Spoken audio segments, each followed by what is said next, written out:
Bismillah, Assalamualaikum warahmatullahi wabarakatuh. Salam sejahtera untuk kita semua. Adik-adikku sekalian, saya Andi Sudimas Sulaiman, Gubernur Sulawesi Selatan, mengucapkan selamat datang dalam program Smart School Dinas Pendidikan Provinsi Sulawesi Selatan. Hari ini adik-adik sekalian akan mengikuti pembelajaran hybrid dalam program Smart School. Aplikasi Smart School adalah sebuah pendekatan dengan tetap mengedepankan sebuah pendidikan dengan digital approaching untuk kemudian mengedepankan kualitas dan mutu pendidikan yang diterima siswa secara seragam di seluruh wilayah Sulawesi Selatan termasuk di pelosok-pelosok. Program ini bukan hanya memberikan kepada adik-adik sekalian pengalaman belajar yang baru, namun juga memberikan fasilitas kebutuhan dengan fitur bermanfaat seperti rekaman video pembelajaran yang dapat diulang, trik-trik penyelesaian soal, ujian-ujian serta sarana konsultasi pembelajaran dari guru-guru terbaik di Sulawesi Selatan. Sering-sering mengakses aplikasi Smart School melalui gawai yang adik-adik sekalian miliki di setiap kesempatan yang dimiliki. Untuk seluruh adik-adikku sekalian yang saya cintai, saya banggakan, selamat belajar dan semoga ilmu yang didapatkan bermanfaat untuk menambah pengetahuan pendidikan adik-adik sekalian. Salam kita pada salam. Assalamualaikum warahmatullahi wabarakatuh. Salam sejahtera untuk kita semua.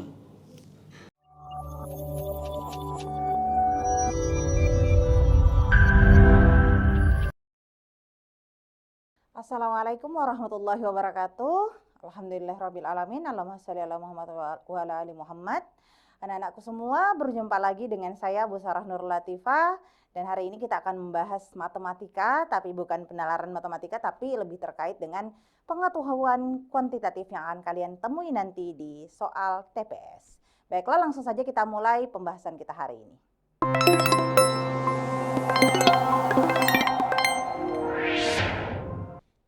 Oke, di sini ada beberapa soal pengetahuan kuantitatif ya. Bagi anak-anakku yang ada di rumah, boleh say hi dulu ya. Kalau kalian nanti mau ikut menjawab pertanyaannya, kalian boleh ketik di kolom chatnya dan ikut berkontribusi dalam pembelajaran kita hari ini. Oke, langsung saja kita bahas soal nomor 1. Nah, di sini diketahui pada sebuah trapesium ABCD dengan AB itu sejajar dengan CD dan sudut DCB adalah 60 derajat, DAB 45, DCB 60, ABC 120 derajat, BC sama dengan 4, DC sama dengan akar 3, titik E dan F terletak pada garis AB, sehingga DE tegak lurus dan AB dan CF sejajar dengan DE. Pertanyaannya adalah berapakah sudut ADC? Oke, nah coba sekarang kalian perhatikan di atas. Nah, di sini katanya diketahui beberapa sudut ya. Sudut DAB adalah 45 derajat. DAB adalah 45 derajat. Kemudian sudut DCB adalah 60 derajat. DCB adalah 60 derajat. Kalau biar mudahnya kalian cukup perhatikan bagian tengahnya ya. Oh, berarti sudut A, sudut C. Nah, sudut B-nya adalah 120 derajat. Pertanyaannya adalah berapa sih sudut ADC-nya? Atau yang di sebelah sini nih. Nah, ini berapa nih? Oke ya. Nah, sebelum saya jawab, yang di rumah ada yang mau menjawab dulu? Ayo, silakan. Apakah jawabannya A, B, C, D, atau E? Ini gampang banget ini pelajaran SMP-nya ya. Bisa kan ya? Mungkin masih agak kesulitan untuk menulisnya, tapi anak-anakku saya anggap bisa mengerjakan untuk soal nomor 1 ini. Langsung saja kita bahas kalau begitu ya. Nah, di sini yang ditanyakan adalah berapakah nilai dari sudut ADC-nya. Nah, anak-anakku perlu ketahui semuanya bahwa ketika di soal tersebut melibatkan sebuah segi 4, oke, maka jumlah sudut, bukan banyak sudut ya, jumlah sudut dalam segi 4, oke, itu adalah 360 derajat. Nah, sekarang coba kalian perhatikan di sini. Ini kan ada 3 sudut yang sudah diketahui nih. 45, 120, 60 derajat. Yang belum diketahui tinggal 1 X, yaitu sudut yang kita cari. Berarti kalau begitu, kita tinggal menjumlahkan ketiga yang diketahuinya. 120 tambah 60, 180 tambah 45, 225. Yang mana kalau saya tambahkan dengan sudut yang kita cari which is X, maka jumlahnya harusnya adalah 360 derajat. Nah, kalau begitu kan berarti tinggal selisihnya ya. Selisih 360 dan 225, jawabannya berapa? Oke, delta 135 derajat. So easy, right? Oke, sekarang kita pindah ke soal nomor 2. Baiklah. Nah, di soal nomor 2 ini yang diketahui sama. Oke, yang diketahui sama, tapi yang ditanyakan berbeda. Oke, yang diketahui sama, tapi yang ditanyakan berbeda. Kalau gitu saya hapus dulu ya. Di sini katanya kalau soalnya sama, oke, sudut DAB-nya tetap 45. Kemudian di sini tetap siku-siku. Kemudian sudut DCB-nya di sini adalah 60 dan seterusnya. Kemudian panjang BC-nya adalah 4. Panjang DC-nya adalah akar 3. Maka berapakah panjang ruas garis AE? Nih yang ditanyakan ini nih sekarang. Apa perbedaannya dengan soal nomor 1? Kalau di soal nomor 1 tadi kan yang ditanyakan adalah besar sudutnya. Nah, sementara di soal nomor 2 ini yang ditanyakan adalah panjang ruas garis dari yang terlibat di dalam segi 4 ABCD ini. Nah, untuk soal ini yang ditanyakan adalah ruas garis AE, which is X di sini ya. Kita misalkan aja dengan X. Nah, sekarang kalau seandainya dia hanya melibatkan, tadi kan di soal nomor 1 dia hanya melibatkan yang ditanyakan sudut, maka yang kita libatkan dalam operasinya hanyalah sudutnya. Sekarang di sini dia yang ditanyakan ruas garis up atau panjang sisinya saja ya. Apakah yang saya libatkan hanyalah panjang dari ruas garisnya saja? Coba kita cek. Yang diketahui di sini panjangnya 4, di sini akar 3, yang ditanyakan di bawah sini nih. Waduh, kalau begitu nggak bisa dengan hanya mengandalkan panjang ruas garis ya, berarti kita juga butuh sudutnya. Nah, anak-anakku semua, kalau tadi segi 4 jumlah sudutnya adalah 360 derajat, maka segitiga jumlah sudutnya adalah 180 derajat. Karena di sini siku-siku 90, di sini 45, maka sisanya juga di sini pasti 45 derajat. Berarti apa sih gunanya, Bu, kita mencari sudutnya ini adalah 45 derajat? Nggak kelihatan ya, saya tulis perbesar lagi. 45 derajat. Apa gunanya kita mencari sudut ini 45 derajat? Coba kalian perhatikan. Di sini 45, di sini 45, berarti sebenarnya segitiga AED ini adalah segitiga sama kaki. Maka kalau yang saya cari AE ini saya misalkan dengan X, nilainya pasti sama dengan DE. Berarti DE juga adalah X. Karena DE sejajar dengan CF, maka sebenarnya CF juga adalah X. Oke, maka fokus saya mengecil nih. Fokus saya hanyalah di segitiga B, F, dan C. Oke, berarti kalau begitu, kalau yang saya tanyakan AE, saya cukup mencari berapakah panjang CF-nya.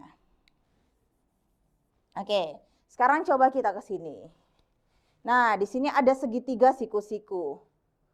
Seandainya kita mau menggunakan Pitagoras untuk mencari panjang X-nya, maka setidaknya harus ada 2 sisi lainnya yang diketahui dari segitiga siku-siku tersebut. Yang mana tuh? Setidaknya harus tahu nilai BC, oke aman ada 4, dan nilai BF. Oh, masalahnya itu nggak ada ya, nggak tahu nilainya. Berarti kalau begitu, cara lain yang bisa kita gunakan adalah bisa menggunakan perbandingan trigonometri ya, sin, cos, dan tan. Masih ingat rumusnya, sin, cos, dan tannya? Oke, kalau sin, cos, dan tan, cukup ingat sin, cos, dan tan itu adalah demi suami, saya singkat SAMI ya, di desa, demi suami di desa. Oke, sin adalah depan permiring, cos adalah samping permiring, tan adalah depan persamping.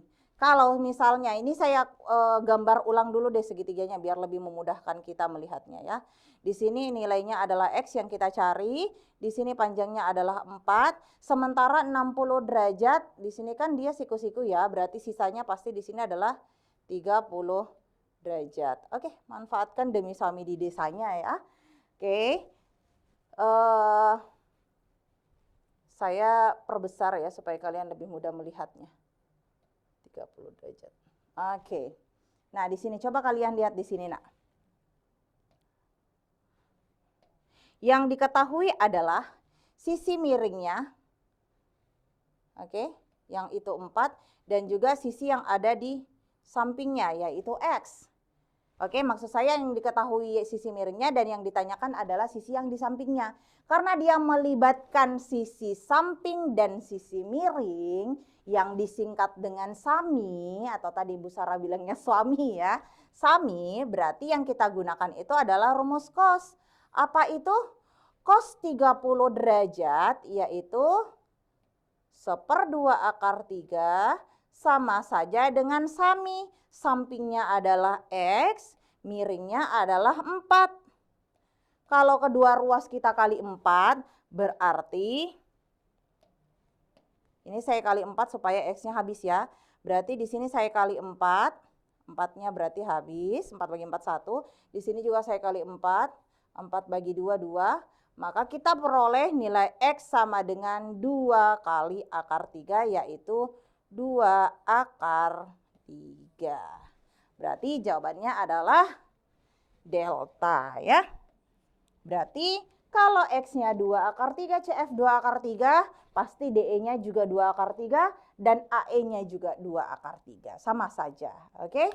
Jadi sebenarnya kalian cukup menggunakan rumus demi suami di desa. Bu, saya di sekolahnya enggak pakai istilah demi suami di desa, pakainya sindemi, kosami, tan desa, boleh. Kalau Bu saya sekolahnya internasional, saya enggak pakainya sindemi, kosami, tan desa, pakainya soh catoa. Oke, sin itu adalah opposite per hypotenuse, cosnya mungkin pakai cah adjacent per hypotenuse, tannya pakai toa ya opposite per adjacent, it's okay. Mau pakai apa saja. Nah, kalau ini Bu Sarah lebih gampang untuk saya gunakan hari ini, Bu Sarah pakainya demi suami di desa. Yang mana yang memudahkan kalian silakan pilih. Oke ya? Bagaimana jawabannya? Ada yang benar tidak? Oke? Oke, ya sudah. Kita lanjut saja ke soal berikutnya supaya hari ini kita bisa menjawab lebih banyak soal ya. Nah, yuk kita pindah ke soal nomor 3. Masih di soal yang sama, tapi pertanyaannya berbeda. Kalau di soal nomor 1 tadi yang ditanyakan adalah berapa besar sudutnya? Yang kedua, berapakah panjang ruas garisnya? Nah, sekarang yang ketiga yang ditanyakan adalah luasan areanya. Area yang mana yang ditanya? Area A, F, C, D. Ya.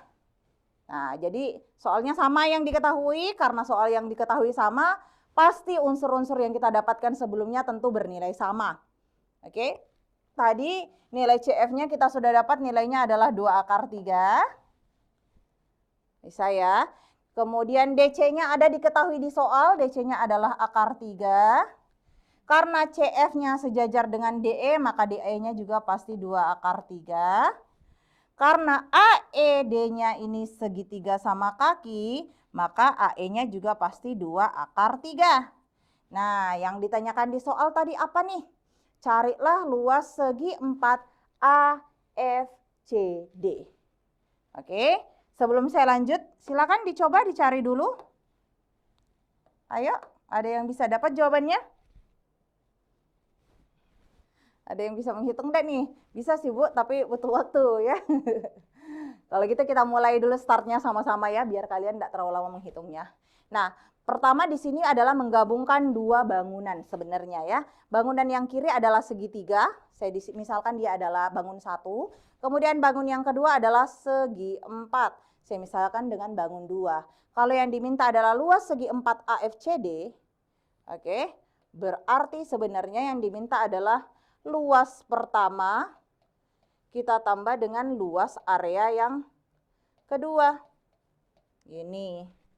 Nah, area yang pertama kan segitiga. Luas segitiga rumusnya adalah setengah kali alas, yaitu 2 akar 3, kali tinggi, yaitu juga 2 akar 3. Sementara segi 4 rumusnya adalah luas persegi panjang. Luas persegi panjang adalah panjang dikali lebar. Panjangnya adalah EF atau DC, berarti akar 3. Lebarnya adalah CF, berarti 2 akar 3 juga. Nah, kalau sampai sini udah ada yang bisa hitung? Kita udah mengarahkan sampai sini, ada yang sudah dapat jawabannya? Oke. Nah, coba kita jawab sama-sama ya. 2nya habis ya, 2 bagi 2, 1. Berarti yang tersisa akar 3 kali akar 3 kan 3 ya, 3 kali 2, 6. Sama, akar 3 kali akar 3, 3 kali 2, 6. Berarti 6 ditambah dengan 6, jawabannya adalah 12 ya. Oke, jawabannya adalah E. Nah, gimana? Boleh kita lanjut? Atau mau bernafas dulu? Ya, oke, kita pindah ke soal nomor 4 supaya lebih banyak ya. Nah, nomor 4 di sini yang ditanyakan seperti ini, Nan. Nah, ada dua fungsi ya. Ada fungsi G dan fungsi H. G-nya itu adalah 2 kurang BX, jadi B-nya belum ketahuan. Sementara H-nya adalah 1 kurang BX tambah X kuadrat. Berarti B-nya juga belum ketahuan. Nah, nilai B-nya sama ya.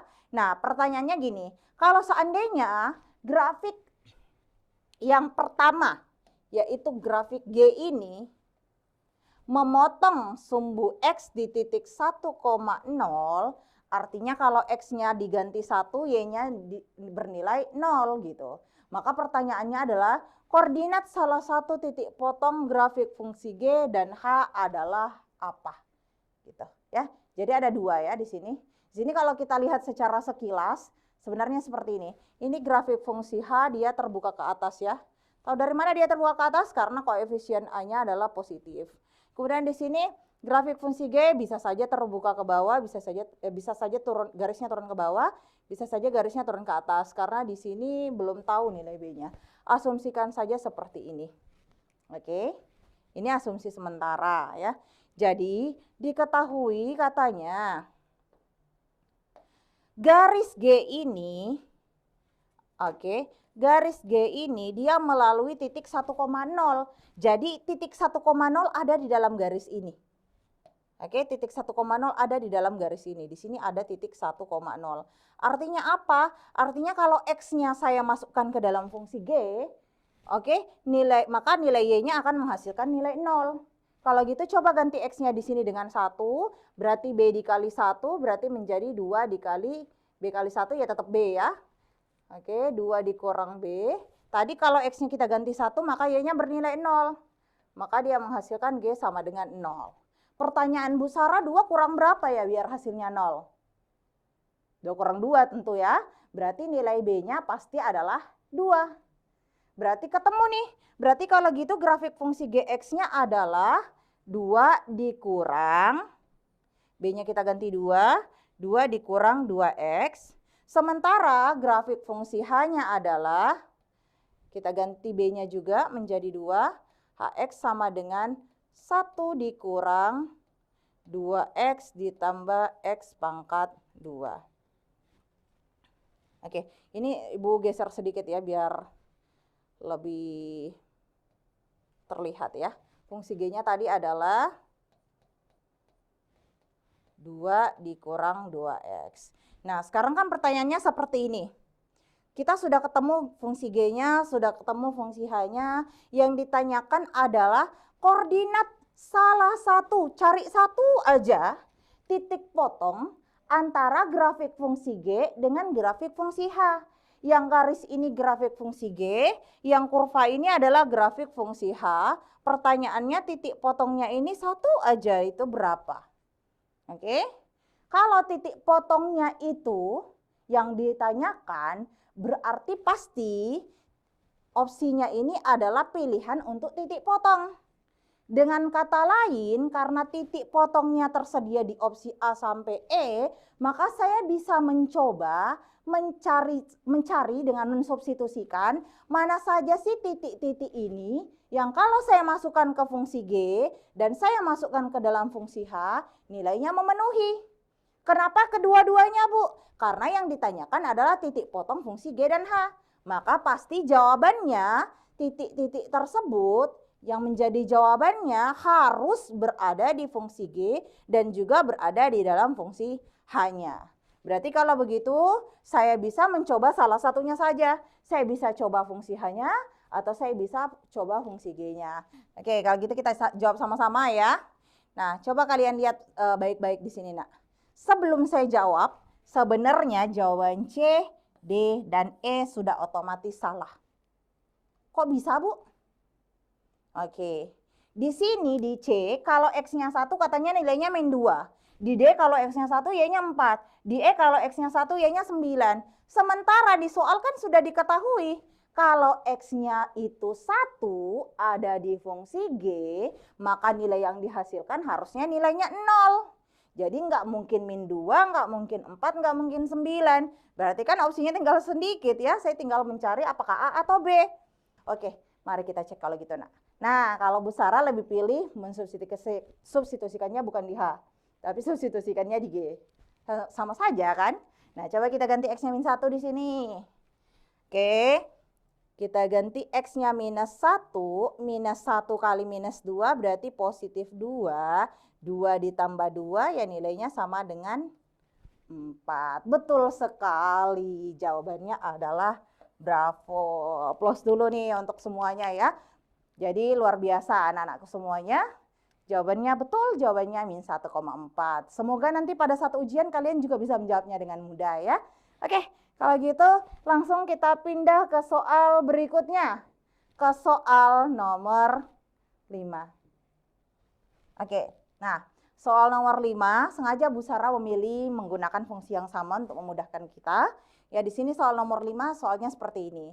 Fungsi G dan H didefinisikan sebagai berikut. Sama. Gx sama dengan 2 kurang Bx.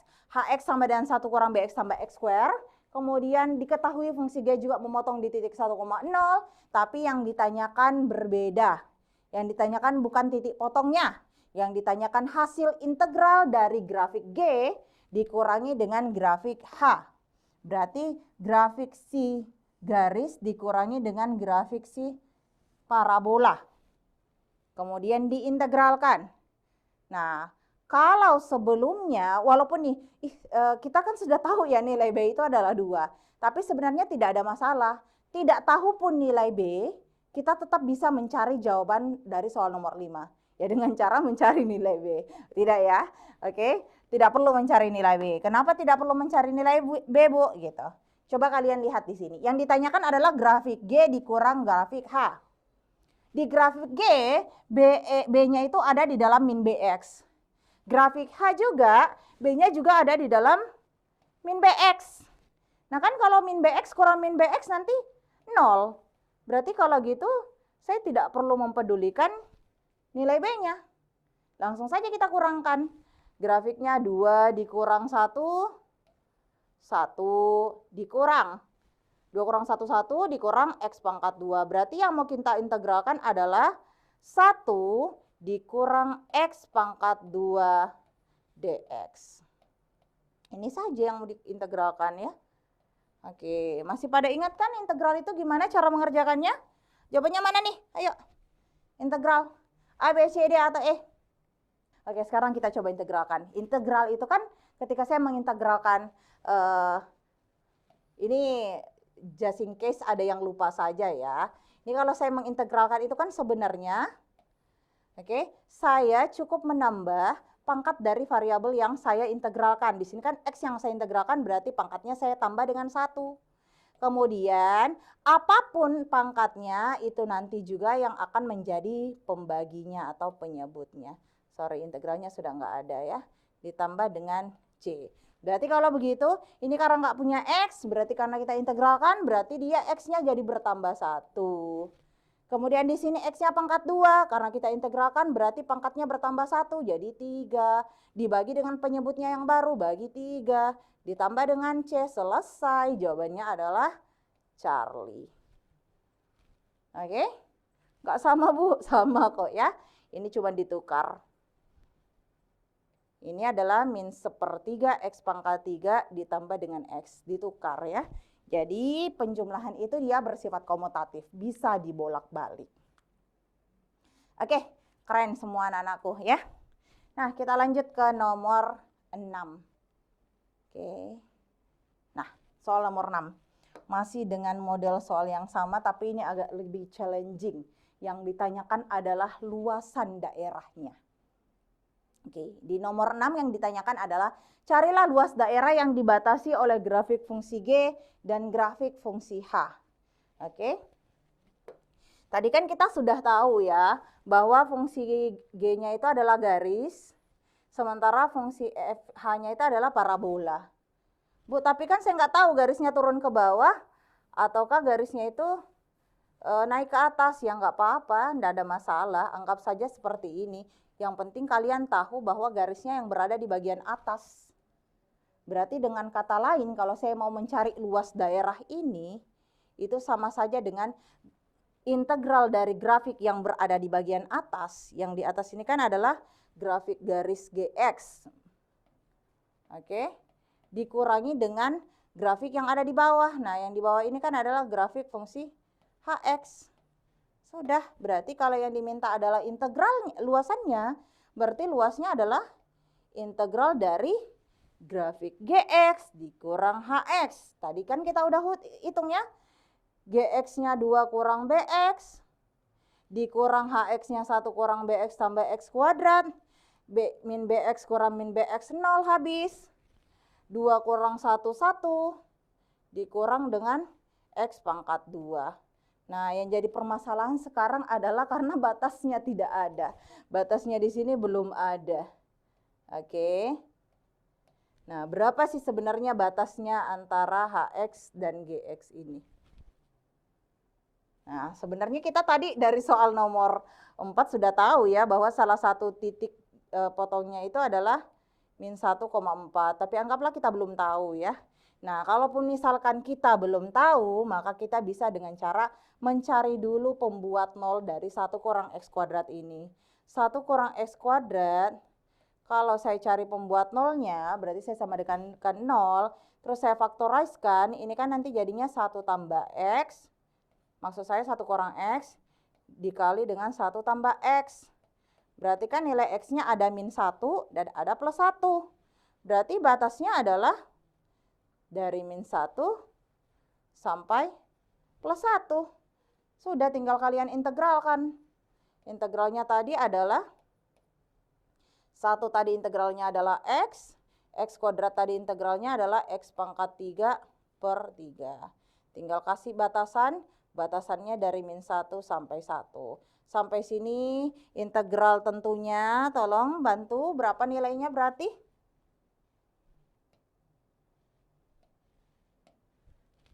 Ayo, apa jawabannya?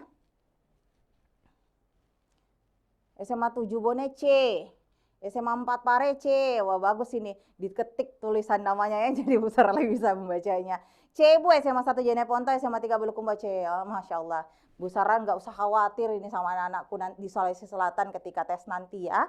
Jadi kalau memang betul-betul kalian bersungguh-sungguh, insya Allah kalian akan bisa bersaing dengan siapapun itu ya. Dan tentu juga dengan berdoa ya. Oke, sekarang kita coba masukkan nilainya 1 sampai min 1 ke sini. Nah, berarti 1 dulu nih. 1 ganti ke sini jadinya 1. Kurang 1 pangkat 3 per 3 berarti 1/3. Nah, setelah mensubstitusi nilai 1, coba lagi yang min 1.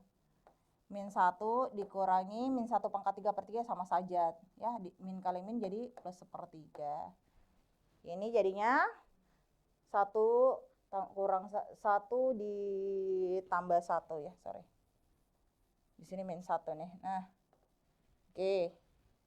Berarti 1 ditambah 1, 2. 1/3 tambah 1/3, 2/3. 2 kurang 2/3 ya jawabannya adalah betul sekali kalian. Adalah 4/3. Oke. Nah, mau saya kasih cara lain enggak? Mau atau tidak? Ada yang mau cara lainnya? Nggak mau ya? Sudah nyaman dengan integral ya?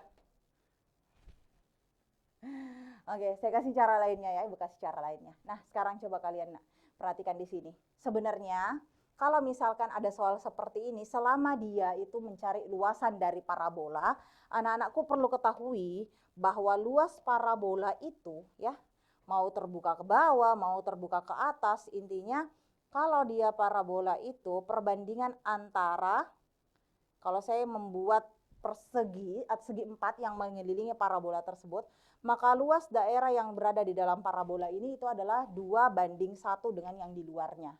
Berarti sebenarnya kalau saya mau cari luas parabolanya, saya cukup mencari luas persegi, segi empat yang ada di luarnya, maka luas parabolanya adalah 2/3 dari luas persegi tersebut. Nah, seperti ini. Nah, permasalahannya Bu, di sini kan kita nggak tahu berapa exactly titik-titik yang ada di kurva tersebut. Gitu. Kurva G-nya, kurva H-nya terbuka ke atas karena X-nya koefisien X kuadratnya positif. Kurva G-nya karena dia garis bisa saja turun, bisa saja naik. Di sini kan kita udah tahu ya bahwa dia turun dari soal sebelumnya. Anggaplah seperti ini. Tapi yang jadi masalah adalah saya nggak tahu nih titik-titiknya di sini berapa. Gitu.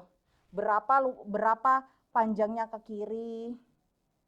Sampai sini deh batasnya. Nah, berapa panjangnya, berapa lebarnya, ini belum tahu Bu. Oke, kalau misalkan kalian belum tahu titik-titiknya pada grafik aslinya, maka kita juga bisa menggunakan grafik, oke, bisa mencari grafik dari hasil pengurangan Gx dan Hx-nya, nilainya akan sama saja. Oke, tadi coba, kalau saya kurangkan Gx dikurang Hx tadi itu kan dia akan menjadi grafik baru yaitu 1 dikurang X pangkat 2. Oke, 1 kurang X pangkat 2 karena X-nya di sini koefisien X kuadratnya koefisiennya negatif pasti terbuka ke bawah. Ya kan? B-nya kan dia nggak ada nilainya, 0 berarti. Berarti pasti kurvanya seimbang berada di tengah seperti ini. Kemudian nilai C-nya 1, berarti pasti titik puncaknya di sini 1. Maaf ya kalau nggak seimbang gambar Ibu. Oke. Nah, kemudian tadi kita setelah memfaktorkan diperoleh pembuat nolnya adalah -1 dengan 1. Berarti kalau begitu, di sini nilainya -1, di sini nilainya 1. Berarti kalau begitu, untuk mencari luas kurva yang dibatasi dari kedua kurva tadi ya, garis dengan parabola, nilainya akan sama dengan kurva ini, kurva pengurangannya. Oke, jadi cukup cari ini saja.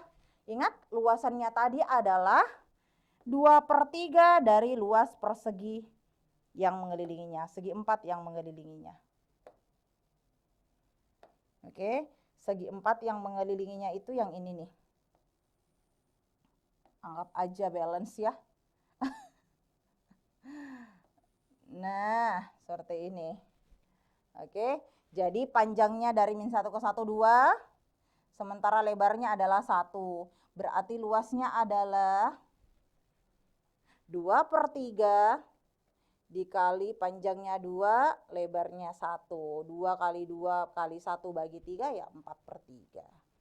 Oke, terserah kalian mau menggunakan apa. Yang mau menggunakan integral boleh, yang mau menggunakan pendekatan parabola seperti ini boleh ya.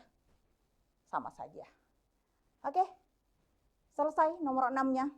Kita bisa pindah ke soal nomor selanjutnya. Tapi Mem Sarah jempol banget sama anak-anakku semua ya. Jadi walaupun kita berbeda sangat jauh ya, Bu Sarah ada di Makassar, kalian ada di berbagai daerah yang berbeda-beda, tapi semangat kalian dalam menjawab soal kuantitatif kita hari ini tuh sangat besar ya.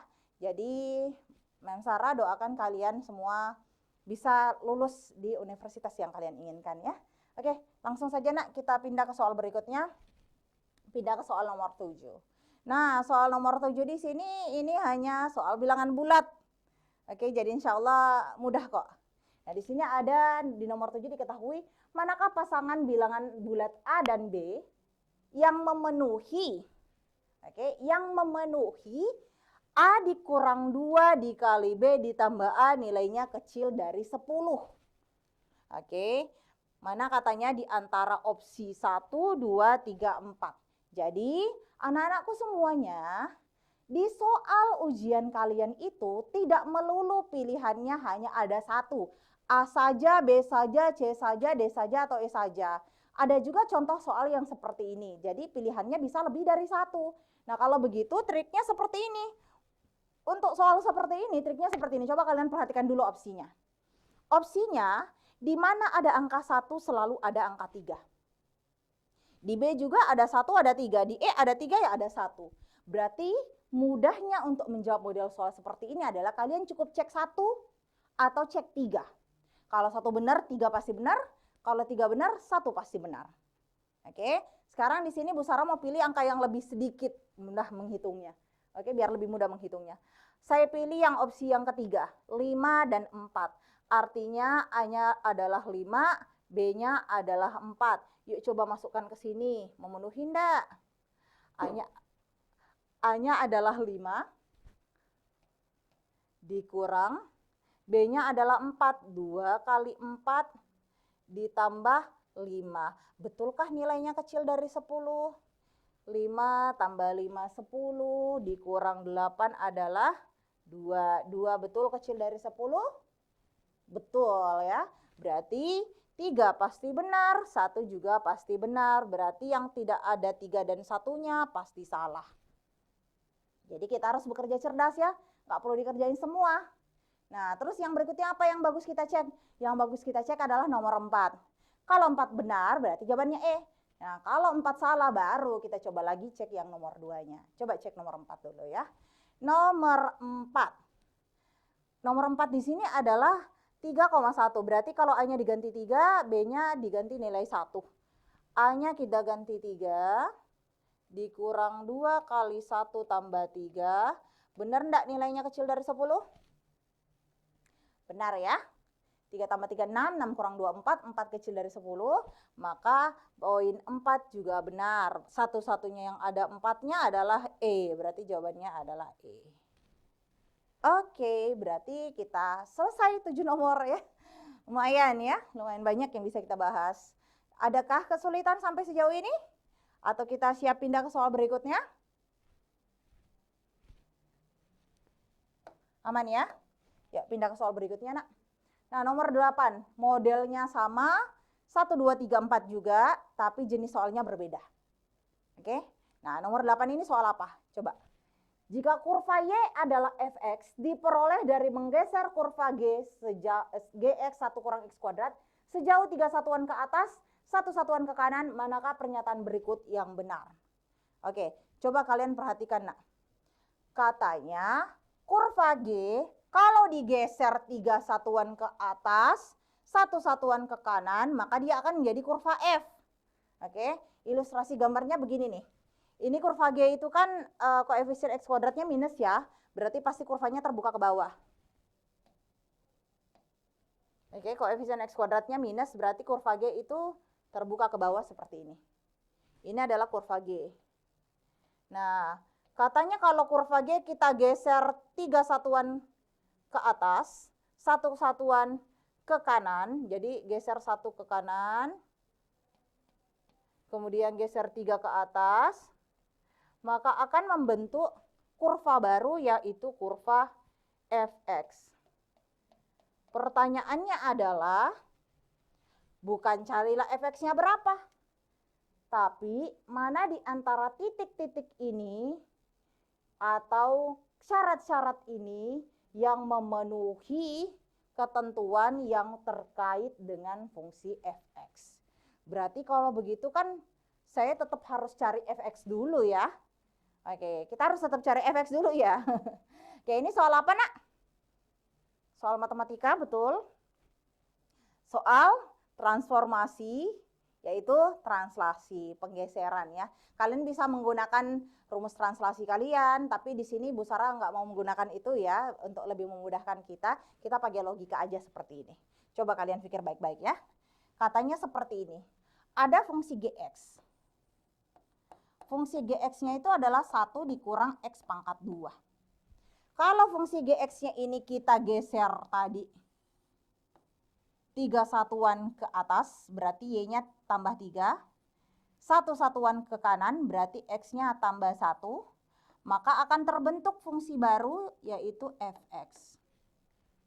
Berarti logikanya adalah, kalau fungsi fx-nya, saya logika terbalik ya, saya kurang 1, geser ke kiri 1 kali, atau x-nya dikurang 1, geser ke bawah 3 kali, atau y-nya kurang 3, maka fungsi f(x) ini akan menjadi fungsi gx. Soalnya kan kita cuma punya fungsi gx, 1 kurang x kuadrat, nggak punya fungsi fx. Jadi daripada kita mencari fungsi fx, lebih baik kita memanfaatkan saja fungsi yang tersedia, yaitu fungsi gx. Oke, katanya gini, coba kita cek nomor 1 ya. Kita cek nomor 1 karena lebih memudahkan kita tadi ya, seperti cara sebelumnya. Kita cek, katanya 3,0 terletak pada kurva fx. Kalau 3,0 terletak pada kurva fx, sementara fx-nya nggak punya, maka kalau begitu saya lakukan tadi logika terbaiknya. X-nya kita kurang 1, Y-nya kita kurang 3. 3 kurang 1 menjadi 2.